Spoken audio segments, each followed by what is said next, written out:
Good morning students and welcome back to the science class. तो एक बार फिर से आपका स्वागत है क्लास 8 के chapter synthetic fibre and plastics में। यह है वीडियो का पार्ट 2 और आज हम लोग बात करने वाले रेयॉन आर्टिफिशियल यानी सिंथेटिक फाइबर में जो पहला यानी कि सेमी सिंथेटिक फाइबर है, रेयॉन की बात करने वाले।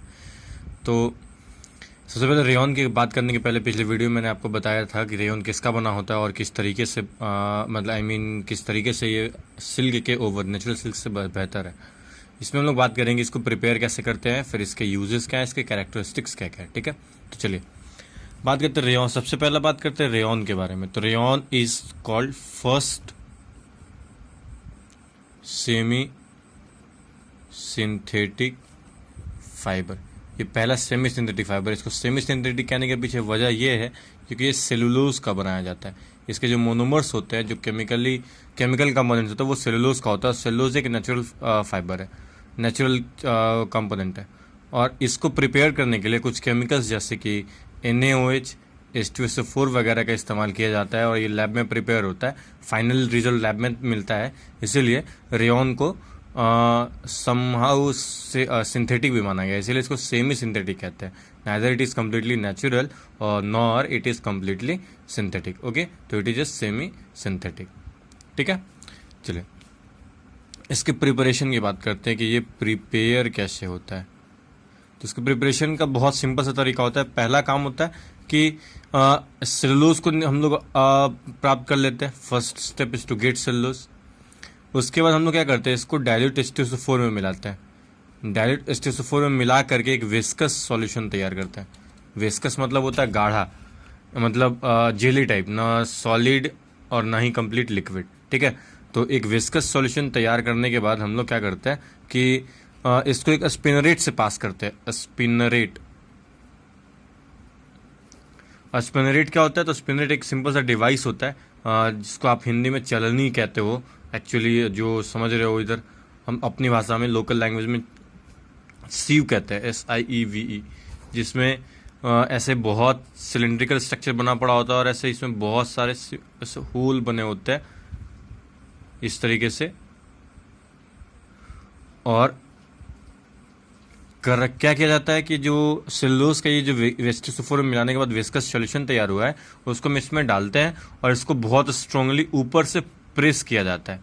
जब ऊपर से प्रेस करते हैं तो जो सेलुलोज है वो इन सिलेंडर से होकर के गुजरता है। जब इधर आता है तो पतले पतले थ्रेड के फॉर्म में इधर बाहर आता है और यही आपका रेयॉन फाइबर कहलाता है। और फिर इसी से फैब्रिक्स बनाए जाते हैं। बट फाइनली फैब्रिक्स तक पहुंचने के पहले इसको NaOH, इन सारे के सारे जो फाइबर्स यानी कि जो थ्रेड मिले, इन थ्रेड को NaOH से क्रॉस कराया जाता है। NaOH से गुजारा जाता है, NaOH में डुबा दिया जाता है। वजह यह है कि H2SO4 में मिलाने की वजह से उसका नेचर एसिडिक हो चुका होता है। तो क्या किया जाता है कि जो सबस्टांस है NaOH, जो बेस है NaOH, उससे जब उस थ्रेड को पास कराते हैं तो H2SO4 का जो एसिडिक नेचर होता है, बिहेवियर होता है, वो कैंसिल हो चुका होता है, जिसकी वजह से इसका फैब्रिक यूज़ करने पे भी हमारे बॉडी पे या किसी भी प्रकार का कोई लॉस नहीं होने वाला। तो इस तरीके से रेयॉन को प्रिपेयर करते हैं लेबोरेटरी में। इसके बाद हम लोग बात करेंगे रेयॉन के प्रॉपर्टीज़ की। रेयॉन की प्रॉपर्टीज़ क्या क्या है? तो बहुत सिंपल सी चीज़ है। रेयॉन की प्रॉपर्टीज़ में हम लोग काउंट करें तो पहला प्रॉपर्टी, चलिए मैं करके सारे पॉइंट्स को काउंट करते हैं। पहला प्रॉपर्टी रेयॉन का कि ये इट इज़ लाइट वेट, ये ज़्यादा भारी नहीं होता और ज़्यादा भारी नहीं होता, जिसकी वजह से इसको यूज़ करना, पहनना, इसके कपड़े पहनना ज़्यादा इजी होता है। दूसरा, गुड वाटर रेसिस्टर, मतलब ये नेचुरल सिल्क से कम वाटर एब्जॉर्ब करता है। अच्छा, वाटर रेसिस्टर कहने का मतलब ये नेचुरल सिल्क से कहीं कम वाटर एब्जॉर्ब करता है और कम वाटर एब्जॉर्ब करने की वजह से ड्राई, यहाँ पे लिख सकते हैं हम लोग ड्राई क्विकली, यानी कि जल्दी सूख जाता है। चौथा पॉइंट हम लोग काउंट कर सकते हैं इसके कैरेक्टरिस्टिक्स में, इसके एडवांटेजेस में, कि it is easy to dye in different colour,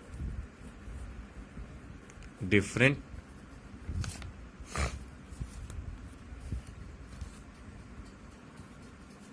colour shades.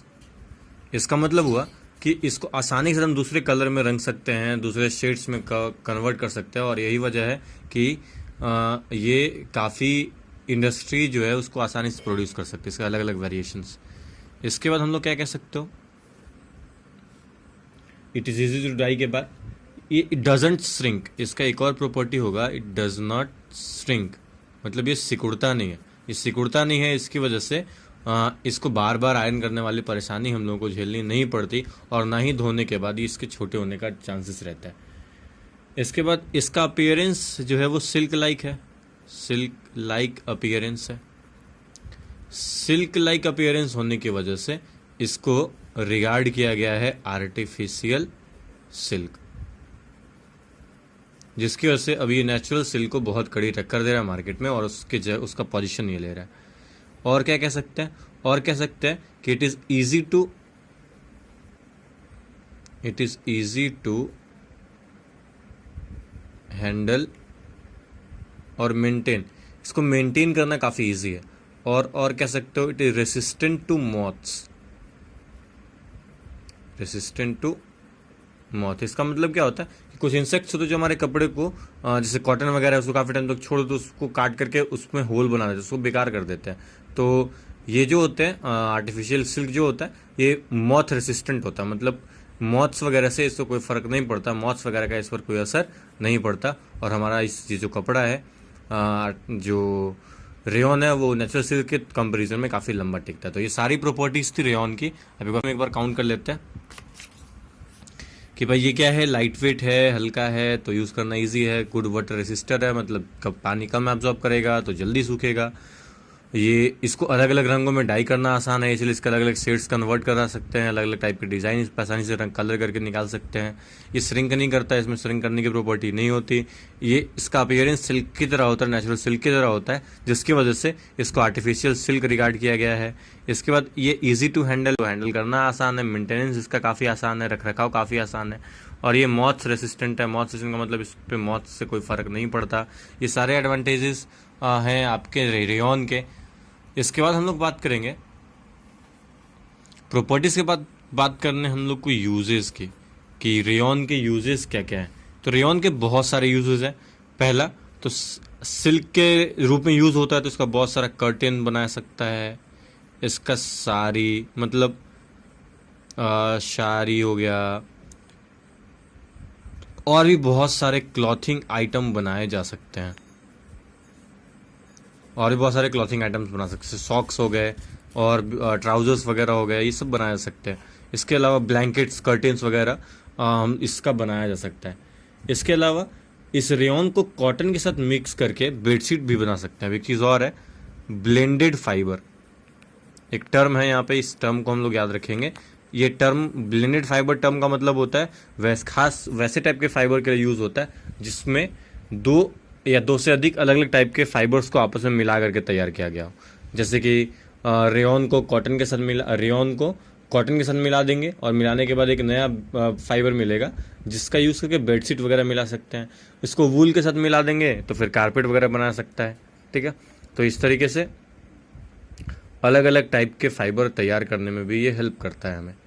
ठीक है, तो ये सारी बातें हुई रेयॉन की, जिसमें हम लोगों ने पढ़ा प्रिपरेशन, प्रॉपर्टीज़ वगैरह। और अब हम लोग बात करेंगे हमारे अगले फाइबर के बारे में, जो हमारा सबसे पहला फर्स्ट फुल्ली सिंथेटिक फाइबर होगा, जो होगा हमारा नाइलॉन। यहाँ पे NY नाई का मतलब होगा न्यूयॉर्क, और LON लन का मतलब होगा लंदन। मतलब ऐसा कहा जाता है, माना जाता है कि नायलॉन को सबसे पहली बार न्यूयॉर्क और लंदन जैसे शहरों में डिस्कवर किया गया था, ढूंढा गया था, प्रिपेयर किया गया था, इसीलिए इसको नायलॉन नाम दिया गया है। और इसको सबसे पहले इन शहरों में करने की वजह से इसको नायलॉन नाम पर दिया गया। अब इसके बारे में हम लोग इसकी चर्चा हमारे अगले वीडियो में करेंगे, नेक्स्ट वीडियो में करेंगे। ठीक है, चलिए तो फिर मिलते हैं हम लोग अगले वीडियो में। तब तक के लिए बाय बाय। आइए, आते रहिए, पढ़ते रहिए, सीखते रहिए, और ये thank you for watching this video.